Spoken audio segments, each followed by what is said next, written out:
Have you considered purchasing a home in a retirement community in the DeLand area?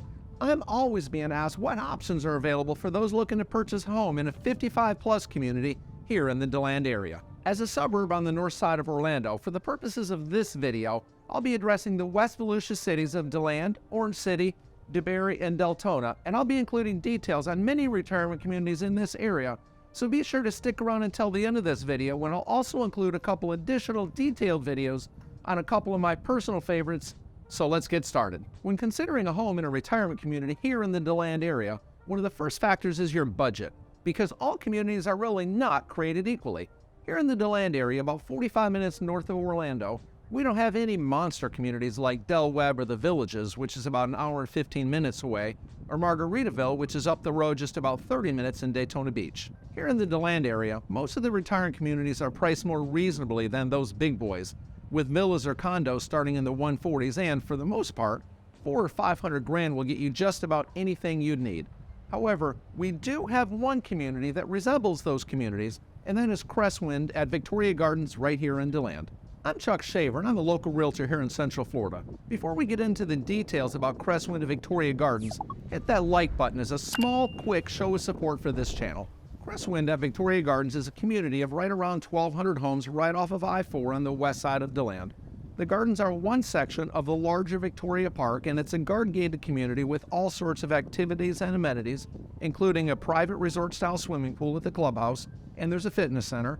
There's a ballroom, pool tables, library. They've got lighted pickleball and bocce ball courts, and the golf course is right across the street. They have a lot of activities here and a full-time staff member that manages the activities, including cruises, skeet shooting, bird watching, dances, and I can go on and on. Victoria Gardens is really about the lifestyle. Here's a link to a video with a bit more detailed information on Crestwind at Victoria Gardens. The Homeowners Association dues are pricey in here, running around almost $1,300 as I record this. In that video on Crestwind, I erred by previously stating that this number was like $425 a quarter, but that's not correct. This fee gets you all the amenities that I noted before. It gets you lawn care, in-house maintenance crew, water and sewer, cable TV, internet, exterior maintenance of all the homes. It gets you pest control and security in the common areas. So if you consider all of these things, it's really much easier to swallow that expense. Now, those of you that are familiar with Victoria Gardens, do you think these amenities are really worth that expense? Let me know in the comment section down below. Speaking of expense, what if you don't have $300,000 or $400,000? Because I'm often getting calls from those without that kind of a budget. While the other communities in here don't have the amenities of Victoria Gardens, some of the other communities can provide a nice home for much less. Staying here in DeLand, the Alhambra Villas off of Hill Street are not too far from DeLand High School and I-4. In the last 6 months since I recorded this video, these villas have sold from around $145 grand all the way up to about $212,000. These one-story 2-2 units run about 1,000 square feet, and the Homeowners Association is going to run you right around $225 a month. This fee gets you exterior maintenance and grounds, but you do have to pay for water in here. It's nothing fancy, but it's a neat little community, and I'm told rentals are permitted in here as well. If I haven't answered a question that you may have about one of these communities, or you have questions about another community anywhere here in Central Florida, either leave a comment in the comment section below or simply pick up the phone and give me a call. Also, if you haven't done so already, hit the subscribe button and click that little notification bell so that you'll be notified whenever I do other videos just like this. The Four Seasons condominiums in DeLand give you a 2-story option. Now, this little community is one of the closest retirement communities to downtown DeLand. They've got a clubhouse and a pool, and they sit right next to a local church, which can be really convenient. In the last 6 months, these 1,156 square foot condos have sold pretty much between $145 and $180 grand. The $340 monthly Homeowners Association fee will get you maintenance of the grounds, pest control, and pool maintenance, but I do think that's a little pricey. The Beresford Manor condominiums in DeLand are 1-story units with between 939 and about 1,063 square feet, and they're located behind the Walmart neighborhood and not far from Earl Brown Park, just on the south side of downtown DeLand. These units have covered parking, with the newer ones being built around 2005, having single-car garages. Most of these units have been selling between about $145 and $200 grand, with a Homeowners Association of right around $235 a month. That money gets you cable TV, exterior maintenance, and lawn care. The Beverly Villa condos in DeLand are 1-story units about a mile west of downtown. Most of these units had 2 bedrooms and 2 baths, around 1,000 square feet, and they were built in the late 60s. Now, they're really nothing fancy, but they are quiet, and they do tend to cost a little bit less than most of the other units here in the area, topping out at around 160 grand as I record this video. The homeowners association in here runs a little above $200 a month, and it gets you exterior maintenance and grounds care, and as I write this today, these units can be rented out.